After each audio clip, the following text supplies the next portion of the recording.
At Thanksgiving dinner, my daughter Vivienne handed out beautifully wrapped gifts to everyone at the table. My son-in-law, my grandchildren, even her mother-in-law, who'd only known our family for 2 years. Everyone except me. I just smiled and pretended it didn't sting, chalking it up to an oversight or maybe some family drama I didn't understand. But when I found out what was really in those packages, I realized my exclusion hadn't been an accident. It had been the only thing standing between me and something that could have destroyed everything I'd spent 70 years building.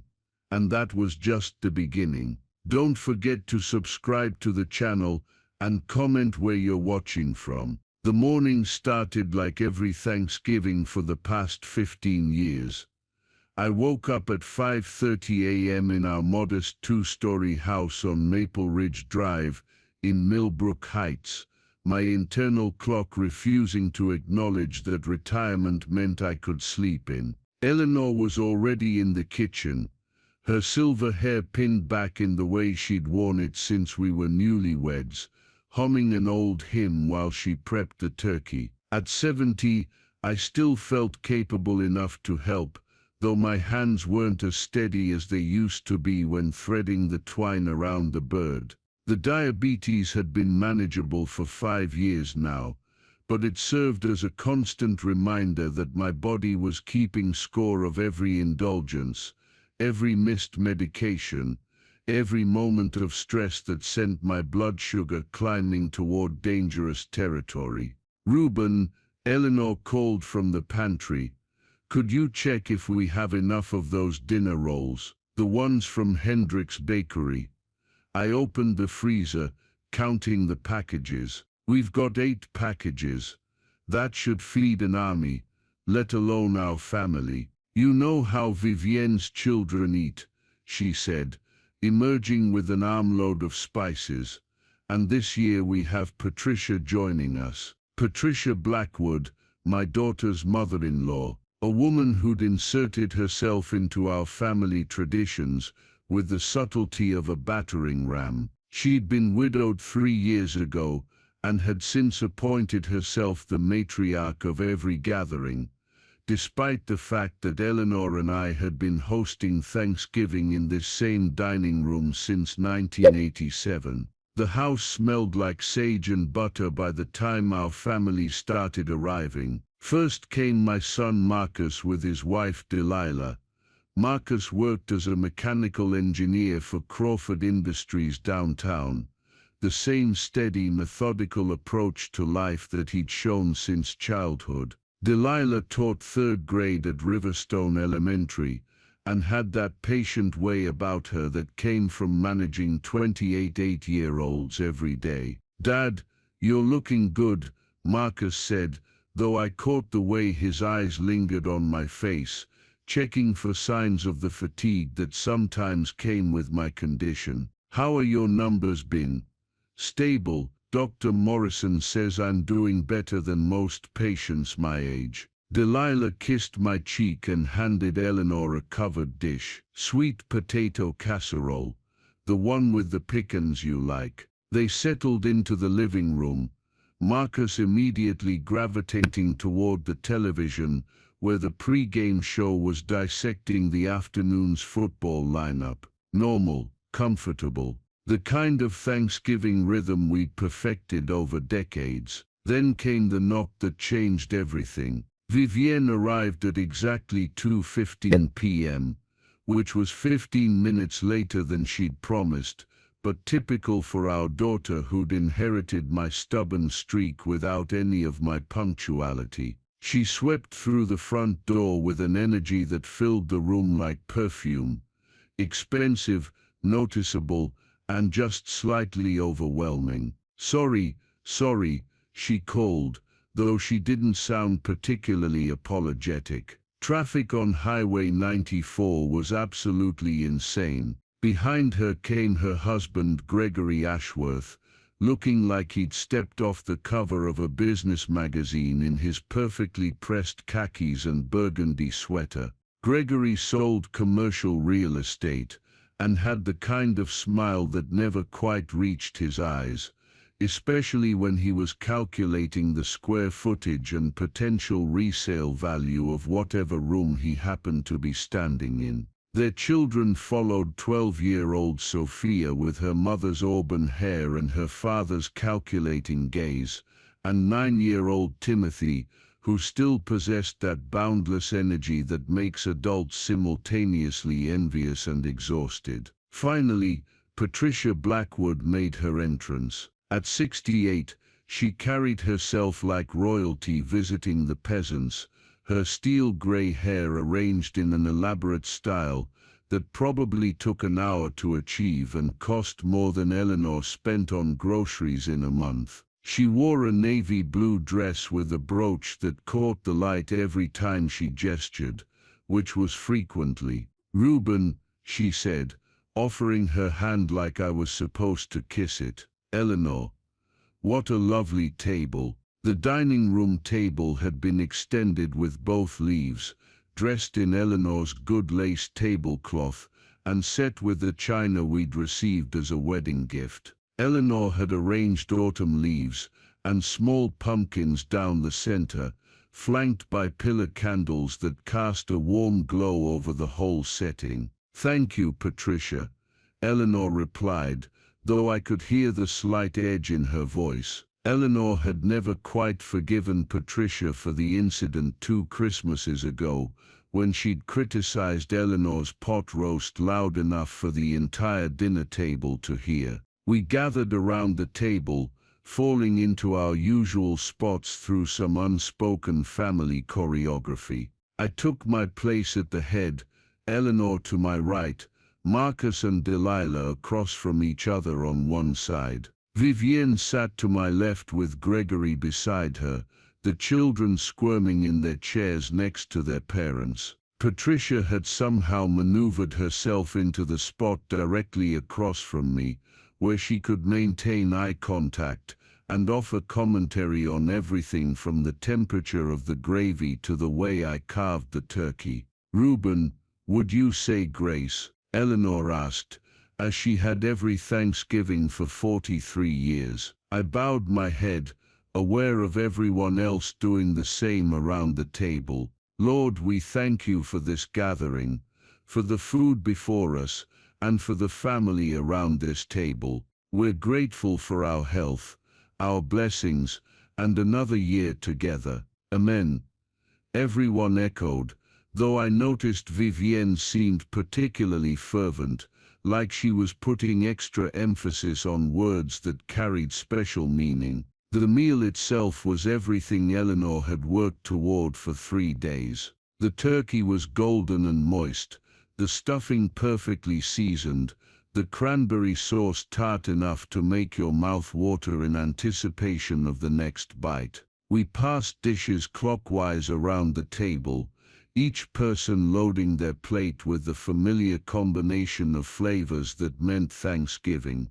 "This stuffing is incredible, Eleanor," Gregory said, and for once his compliment sounded genuine rather than calculated. "What's your secret?" "Day-old bread and patience," Eleanor replied. "I've been making it the same way since Reuben and I were first married." Patricia sniffed delicately. "I always use a French bread base myself, gives it more structure." The table went quiet for just a moment before Marcus smoothly changed the subject to Timothy's soccer season. I caught Eleanor's eye and saw the flash of annoyance she quickly suppressed. 43 years of marriage had taught me to recognize the signs of Eleanor holding her tongue. The conversation flowed around the table in the comfortable patterns of family. Marcus talked about a project at work, some kind of hydraulic system for a new shopping complex. Delilah shared stories about her students' creative interpretations of the Thanksgiving story. Sophia complained about a teacher who assigned homework over the holiday weekend, while Timothy dominated the discussion with an elaborate retelling of a playground incident involving a dodgeball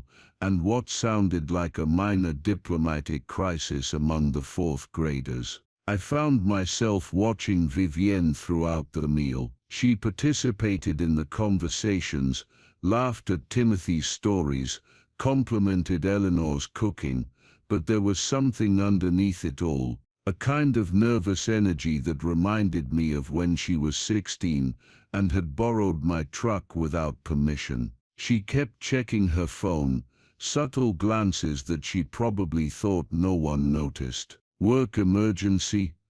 I asked when she pulled her phone out for the fourth time in 10 minutes. "Oh no," she said quickly, sliding it back into her purse. "Just you know how it is. People don't stop needing insurance just because it's a holiday." Vivienne worked for Meridian Insurance Group, managing policies for small businesses. It was steady work, well-paying, but hardly the kind that required constant attention on Thanksgiving afternoon. Still, I didn't push. Sometimes it's better to file away observations rather than force confrontations at the dinner table. We'd just finished clearing the main course when Vivienne made her announcement. "Oh, before we forget dessert," she said, jumping up from her chair with theatrical enthusiasm, "I brought gifts for everyone." She disappeared toward the front hallway and returned carrying a large shopping bag from Westfield's department store, the kind of expensive boutique where a simple scarf costs more than most people spend on groceries. The bag was heavy enough that she had to use both hands, and I could see the shapes of multiple wrapped packages inside. "Gifts?" Eleanor asked, eyebrows raised. "Vivienne, honey, you didn't need to." "I wanted to," Vivienne interrupted, setting the bag down beside her chair. "It's been such a good year for us, and I just wanted to show everyone how much they mean to me." One by one she began pulling out elegantly wrapped packages. The wrapping paper was a sophisticated cream color with gold ribbon, the kind of presentation that costs extra and takes time to achieve. Each package was roughly the same size, rectangular boxes that suggested some thought had gone into making them uniform. "For Gregory," she said, handing her husband the first box with a smile that seemed brighter than the situation called for. "For Patricia," she continued, presenting the second package to her mother-in-law with the kind of reverence usually reserved for visiting dignitaries. Patricia accepted the gift with a pleased expression, immediately beginning to untie the ribbon with careful precision. "How thoughtful of you, dear." "For Marcus and Delilah," Vivienne said, handing them a package to share. "And for my babies," she finished, distributing individual packages to Sophia and Timothy, who immediately began tearing at the wrapping paper with the enthusiasm of children who haven't yet learned to appreciate expensive presentation. I waited, watching as Vivienne straightened up and looked around the table with satisfaction. The bag at her feet appeared empty. Everyone else had a package in front of them, in various stages of being unwrapped. Everyone except me. I kept my expression neutral, the same way I'd learned to do during difficult business meetings when someone was trying to gauge my reaction. Maybe there was another bag in her car. Maybe my gift was something special that required separate presentation. Maybe she'd simply miscounted and would realize her oversight in a moment. But as the unwrapping continued, and Vivienne made no move to retrieve anything else, it became clear that the exclusion was complete. Gregory opened his gift first, a leather portfolio with his initials embossed in gold, the kind of executive accessory that suggested success and attention to detail. He held it up, genuinely pleased. Vivienne, this is beautiful. The craftsmanship is incredible. Patricia's package contained a silk scarf in autumn colors, deep burgundy and gold, that complemented her complexion perfectly. She draped it around her shoulders immediately, preening slightly as she admired her reflection in the china cabinet's glass doors. How absolutely thoughtful, Vivienne. You have such an eye for quality. Marcus and Delilah's shared gift was a set of matching coffee mugs with some kind of inspirational saying about marriage and partnership. They thanked Vivienne warmly, though I could see Marcus glancing in my direction with a puzzled expression. The children's gifts were art supply sets, elaborate collections with more colored pencils, markers, and specialty papers than any child could reasonably use. Sophia immediately began organizing her supplies by color, while Timothy had already started sketching what appeared to be a turkey wearing a superhero cape. These are so generous, Vivienne, Eleanor said carefully, and I recognized the tone she used when she was trying to navigate delicate family politics. Everyone's going to treasure them. I just wanted to make sure everyone knew how important they are to me, Vivienne replied, settling back into her chair with visible satisfaction. Everyone.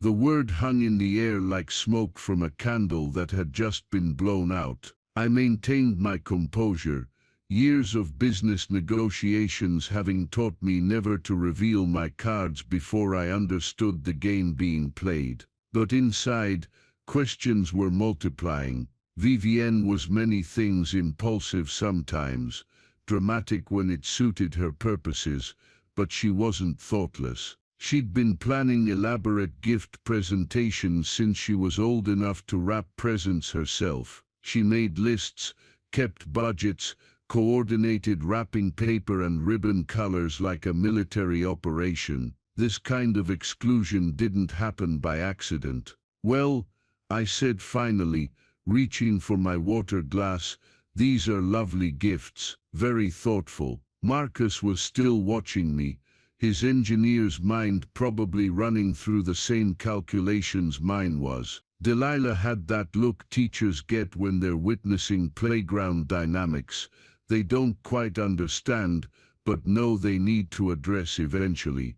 Eleanor stood up, her voice artificially bright. Who's ready for dessert? I made my pumpkin pie, and Delilah brought her sweet potato casserole. The conversation moved on, flowing around the awkwardness like water around a stone. But I couldn't shake the feeling that something significant had just happened, something that went beyond simple oversight or family thoughtlessness. As we transitioned to dessert, I found myself studying the gifts more carefully. The wrapping was expensive, professional-looking. The boxes were all the same size, suggesting they'd been purchased as a set. The ribbon was real silk, not the synthetic stuff you get at regular stores. Someone had spent considerable time and money on these presentations. And then there was Patricia's reaction, not just pleasure at receiving a gift, but something else, a kind of satisfied knowledge,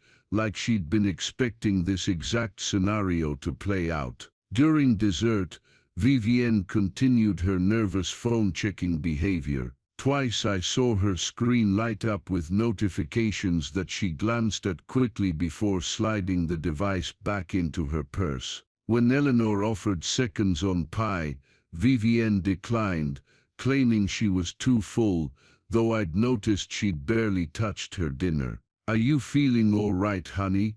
Eleanor asked. "You seem a little distracted."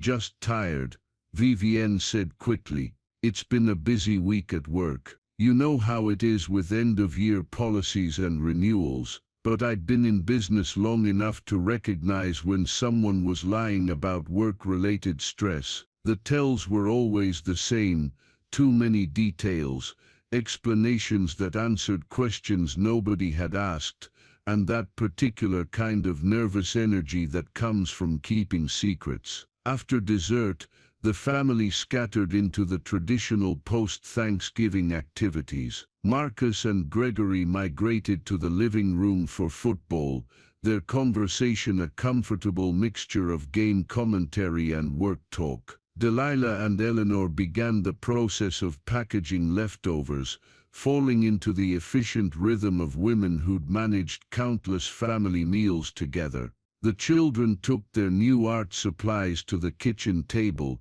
immediately beginning ambitious projects that would probably be abandoned before bedtime. Patricia positioned herself in Eleanor's favorite armchair, where she could supervise everyone while making periodic comments about the game, the food, or the general state of modern holiday traditions. I found myself gravitating toward the kitchen window, looking out at the backyard where the oak tree we'd planted when Vivienne was born had grown tall enough to shade half the lawn. 42 years of Thanksgivings, and this was the first time I'd felt like an outsider in my own home. "Dad?" Marcus appeared beside me, lowering his voice. "Everything okay? Just thinking about the gift thing." I glanced around to make sure we weren't being overheard. "Among other things." Marcus nodded slowly. "It was weird, right? I mean, Vivienne doesn't forget stuff like that." "No, she doesn't." We stood there for a moment, watching Timothy attempt to draw a turkey that looked more like a mutant chicken with architectural ambitions. "Any idea what that was about?"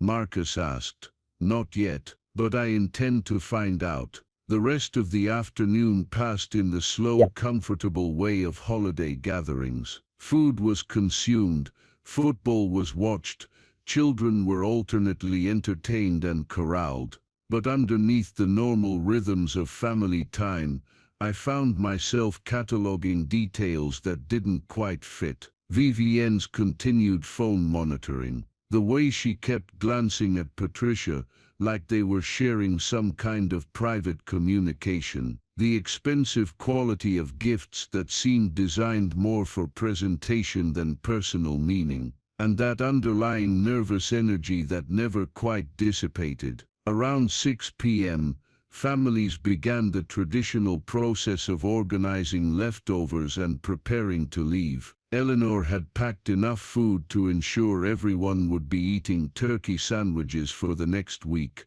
distributed in carefully labeled containers that would probably never make it back to our kitchen. "Thank you for a wonderful meal," Patricia said, air-kissing Eleanor's cheek while managing to make it sound like she was conferring some kind of royal blessing. Gregory shook my hand with his usual practiced firmness. "Great turkey, Reuben." Eleanor outdid herself. The children hugged their grandparents with genuine affection, already making plans for Christmas visits and discussing whether Santa would remember to bring the specific items they'd been campaigning for since Halloween. Marcus and Delilah were the last to leave, lingering in the front hallway while their children loaded their art supplies into the car. "Dad," Marcus said quietly, "if you need anything or if you want to talk about whatever that was today, just call." "I will."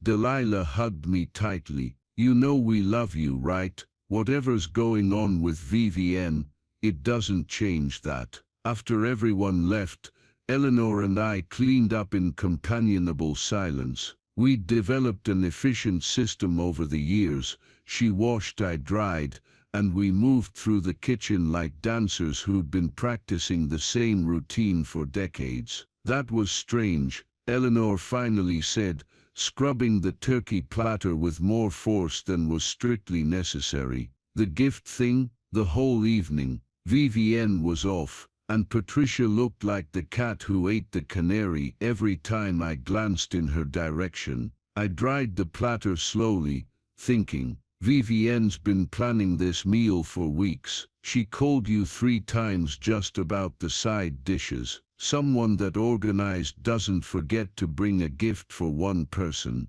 Eleanor rinsed the platter and handed it to me. "So it was intentional." Had to be. Question is why. We finished the dishes in thoughtful silence. Outside, the November evening had turned cold, and the wind was picking up enough to rattle the windows. The house felt bigger somehow, the way it always did after a day of being filled with family noise, and then suddenly emptied again. That night, I couldn't sleep. I kept replaying the evening, looking for clues I might have missed. The careful presentation of the gifts, the way Vivienne had announced them like she was making some kind of statement, the satisfaction on Patricia's face when she realized I'd been excluded. And then there were Vivienne's phone checks, too frequent for someone supposedly relaxing on a holiday, too secretive for someone with nothing to hide.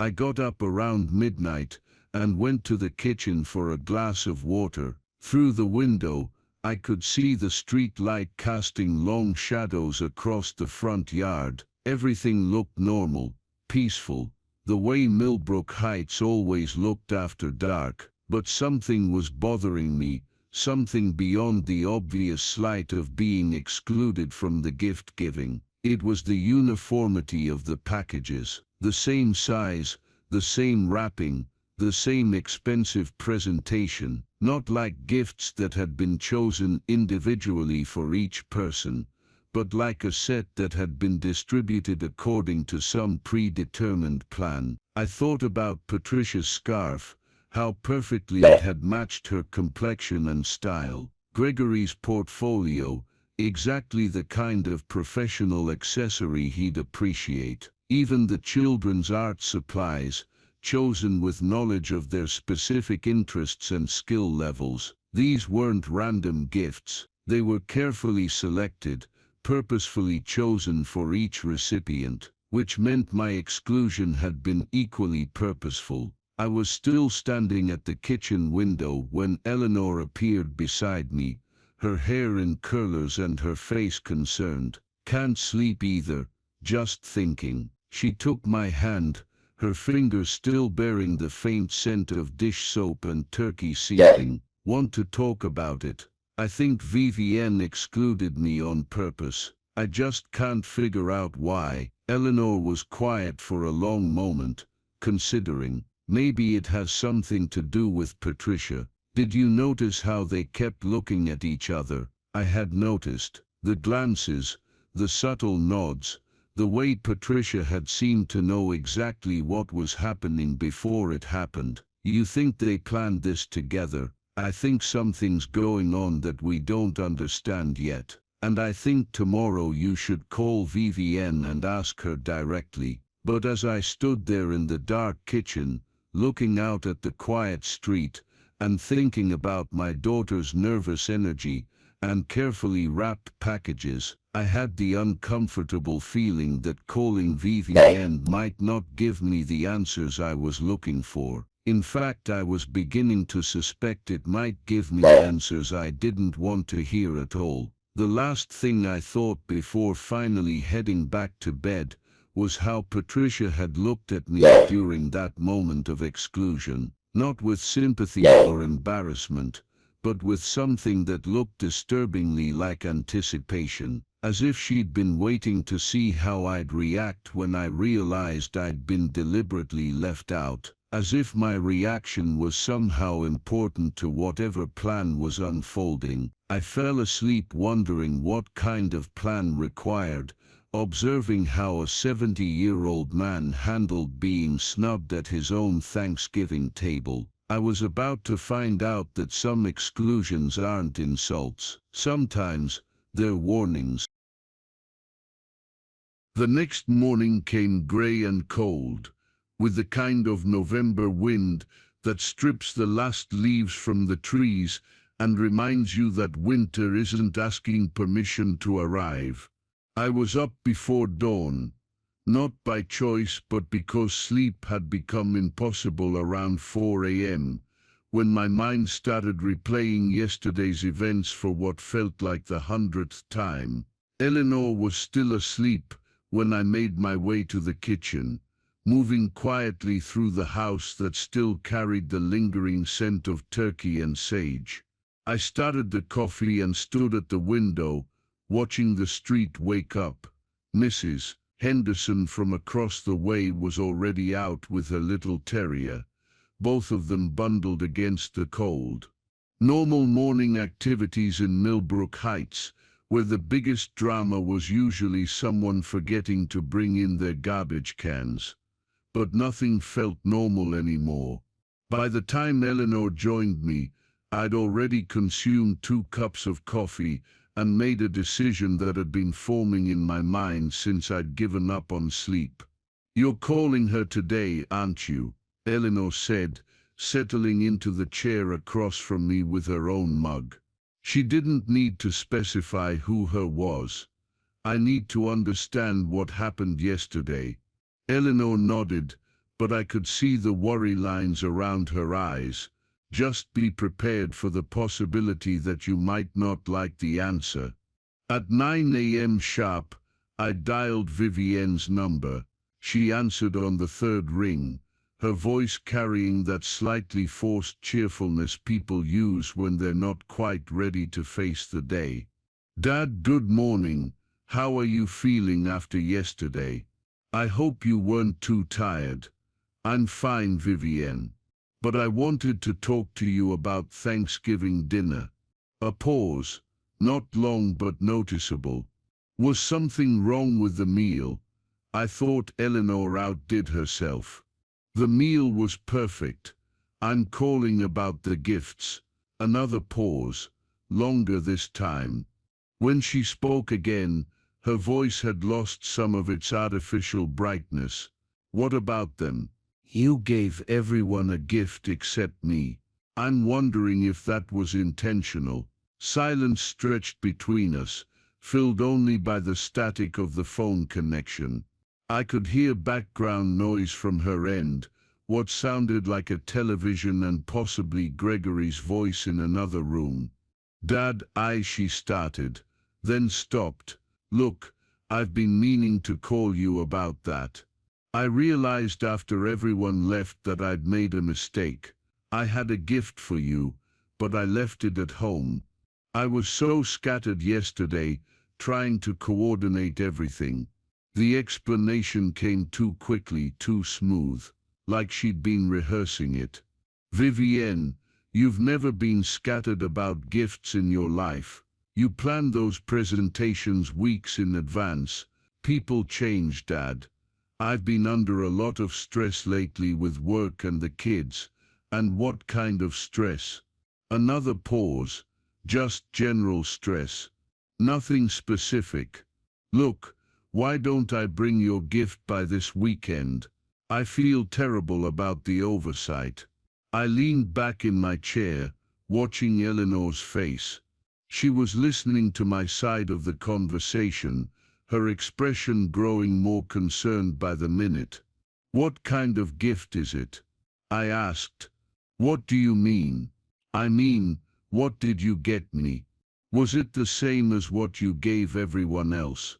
The pause this time was so long, I wondered if the call had dropped. Finally Vivienne said, "It's a surprise. I'd rather not spoil it." But there was something in her voice, a quality I'd learned to recognize over 42 years of being her father. She was lying. "Vivienne, I need you to be honest with me. Was leaving me out of the gift-giving intentional?" "Dad, why would you even think that? Why would I intentionally exclude you from anything?" "That's what I'm trying to figure out." The sound of a door closing came through the phone, followed by the sudden absence of background noise.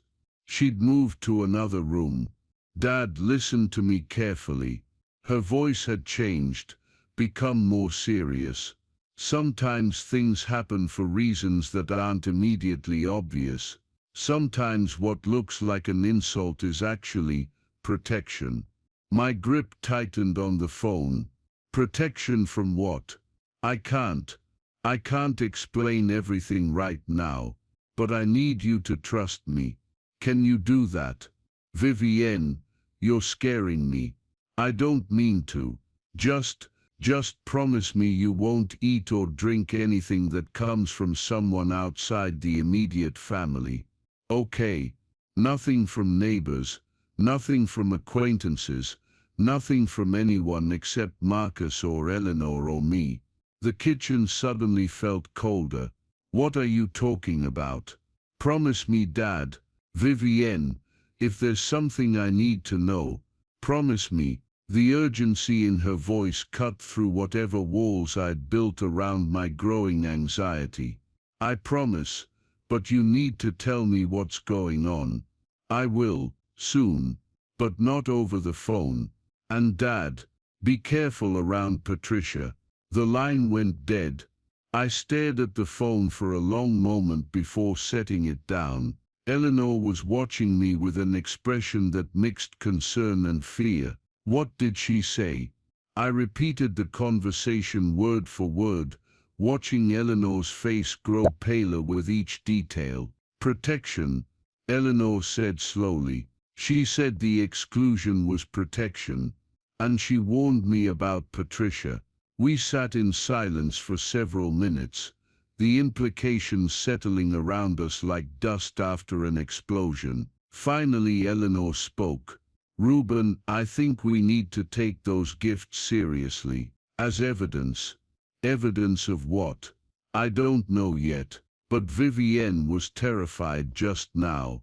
That wasn't stress about work or family obligations, that was fear. I thought about the phone conversation, replaying Vivienne's tone and word choices. Eleanor was right. Underneath the forced explanations and deflections, my daughter had been genuinely frightened. She told me not to eat or drink anything from people outside the immediate family.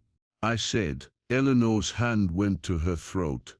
Oh my God, Reuben, do you think? We looked at each other, and I could see she was thinking the same thing I was. The careful presentation of the gifts, the uniform packaging, the way Patricia had watched my reaction to being excluded. I need to see those gifts, I said. Eleanor nodded.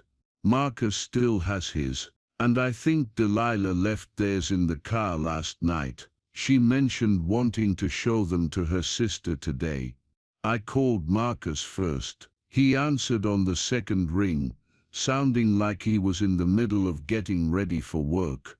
Dad, everything okay? I need to ask you about the gift Vivienne gave you and Delilah yesterday. The coffee mugs. They're nice. Why? Have you used them yet? No, Delilah wanted to hand wash them first. They're still sitting on the counter. Dad, what's this about? Don't use them. Don't let Delilah use them. In fact, don't touch them at all. Silence. Then Dad, you're freaking me out. What's going on? I'm not sure yet, but Vivienne just called me, and she said some things that have me concerned. Can you bring those mugs over here this afternoon? Of course. No, just come by after. But Marcus, don't mention this conversation to anyone else. Not yet. Understood. Dad, are we in some kind of danger? The question hung in the air like smoke. I hope not, but I think it's better to be careful. After I hung up, Eleanor and I spent the rest of the morning in a state of restless anxiety. We went through the motions of normal activities, reading the newspaper, starting a load of laundry, discussing whether the gutters needed cleaning before winter. But underneath everything was a current of fear neither of us wanted to acknowledge directly. Around noon, my phone rang again. Unknown number. Hello? Mr. Reuben Ashworth. The voice was unfamiliar. Professional. Speaking. This is Detective Lisa Chen with the Millbrook Heights Police Department. I was wondering if I could ask you a few questions about your family's Thanksgiving gathering yesterday. My blood turned to ice water. What kind of questions? Sir, are you available to speak in person? I'd prefer not to discuss this over the phone. Is my family in danger? Sir, I think it would be best if we spoke face to face. Are you available this afternoon? I looked at Eleanor, who had gone completely white. Yes, I'm available. Would 2 p.m. work? I can come to your home if that's more convenient. That would be fine. After I hung up, Eleanor and I stared at each other across the kitchen table. The police, Eleanor whispered. Why would the police be calling about Thanksgiving dinner? I don't know, but I think we're about to find out what Vivienne was so afraid of. The hours until Detective Chen's arrival passed in slow motion. Marcus called to confirm he'd be by around 4 p.m. with the mugs. Eleanor busied herself with unnecessary cleaning, the way she always did when anxiety. I found myself repeatedly checking the locks on the doors, though I couldn't have explained why. At exactly 2 p.m., a plain blue sedan pulled into our driveway. Detective Chen turned out to be a woman in her 40s with short black hair and intelligent eyes that seemed to catalogue everything they saw. She wore a dark jacket and carried a small notebook. Mr. Ashworth, thank you for agreeing to see me. I'm Detective Chen. She showed me her badge, then looked at Eleanor. Mrs. Ashworth. Yes. Should I? Please stay. This concerns both of you. We settled in the living room, Detective Chen taking the armchair that had been my father's favorite spot. She opened her notebook and studied it for a moment before looking up.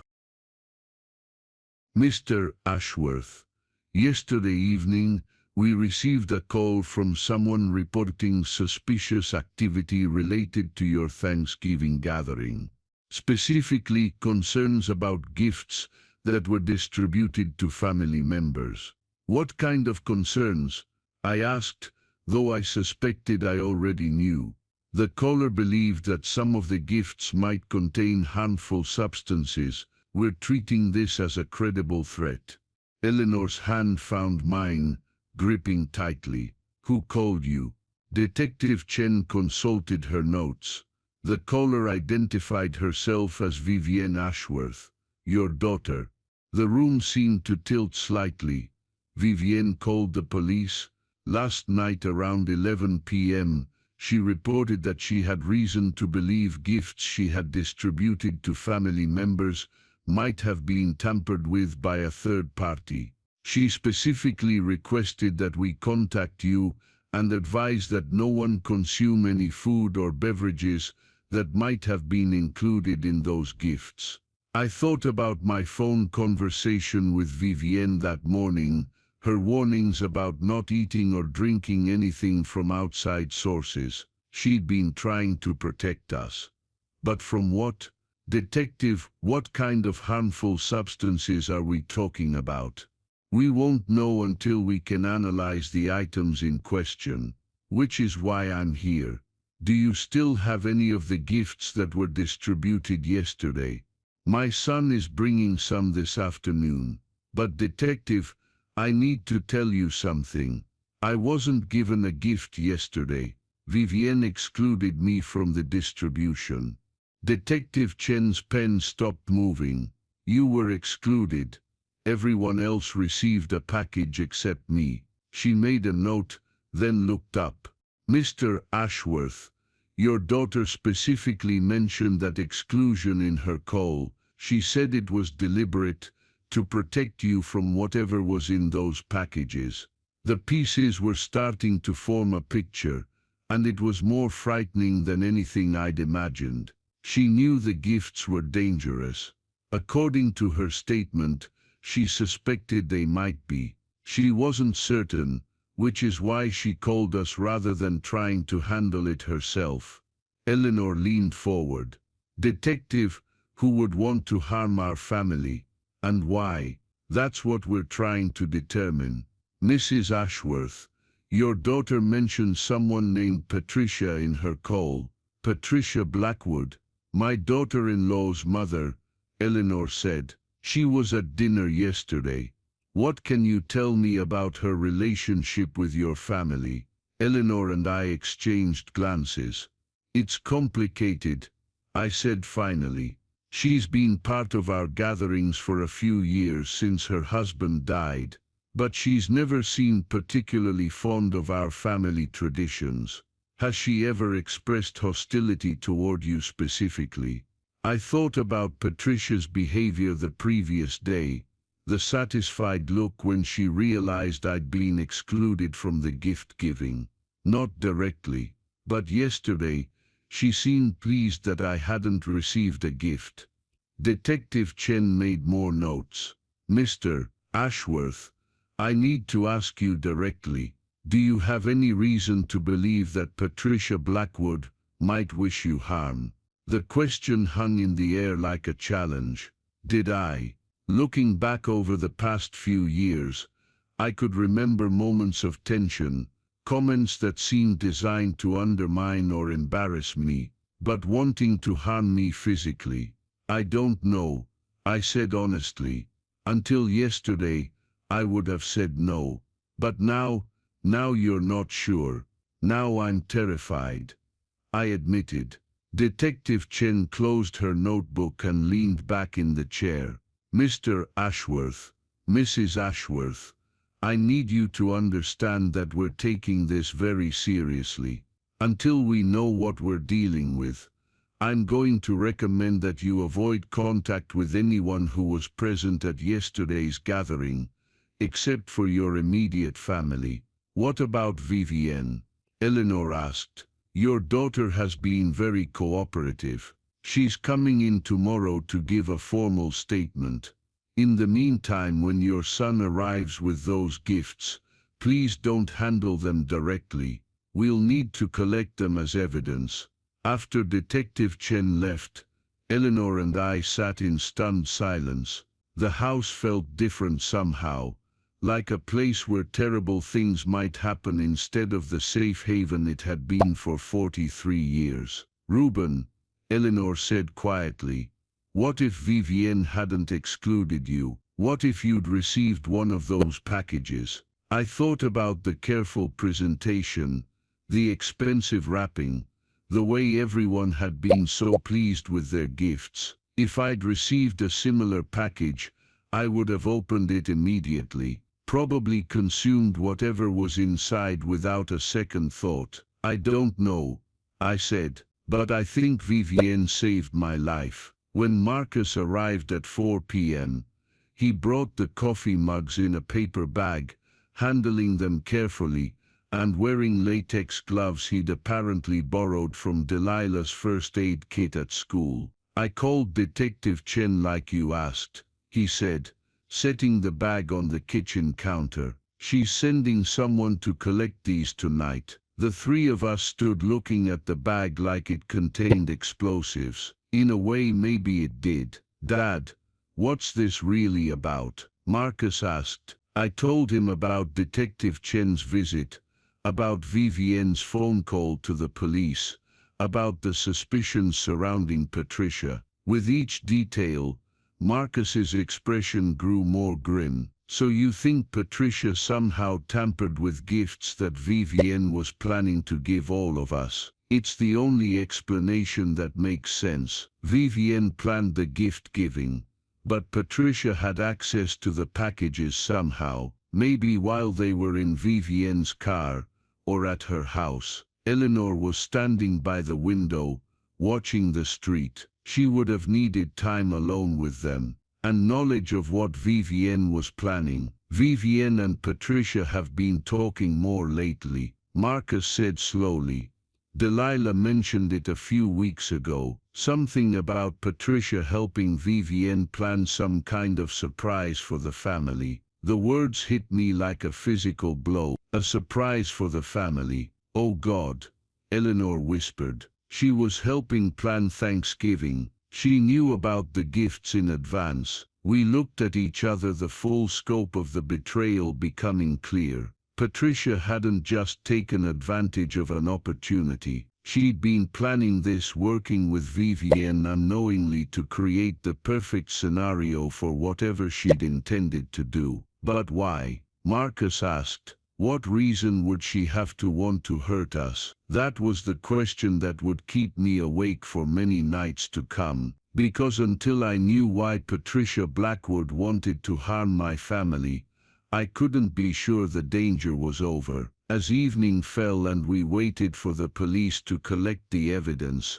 I found myself thinking about all the Thanksgivings to come. Would we ever again be able to gather around a table without wondering who among us might wish the others harm? But more immediately, I wondered where Patricia was right now, and whether she knew that her plan, whatever it had been, had failed. And most importantly, whether she was planning to try again.